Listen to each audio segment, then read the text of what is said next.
देखुच बापा केड़े बड़े घर बनाऊची राजमहल निज पैसा रे तुम बापा आज 14 वर्ष के भाभी एडे बड़े घर रहिबो निजको धन्य मना कर जे एभलिया प जन्म करछ। अरे एत बड़ महल रे रहिया पई मोर भाग्य काई गोटे काम कर मते किछि पैसा दे मु कोठी देखि कि रहि जीवी। की पैसा आ केते पैसा तू मो घरे 27 वर्ष रहिलु मासको 1200 द टोटाल 3,88,800 खाया बाबद मासको 3,000 द टोटाल 9,72,000 आ पढ़ा बाबदକୁ दशम 10 वर्ष ग्रेजुएशन 5 वर्ष MBA 2 वर्ष हायर स्टडी 4 वर्ष गोटे 45 लाख द बापा रबे बापा तो ड्रेस पानी bill electric bill mobile recharge मोट 1500 द बापा छाड़ ना रोन बे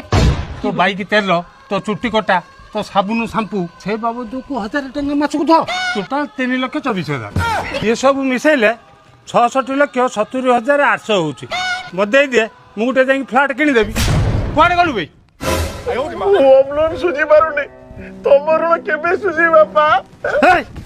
तो भाया कुलांगार पुओ को जन्म न करथिले चारि चारिटा फ्लैट किनिकी रही थांती मते देखौती राजमहल राजमहल की कथा एउला काम करनबे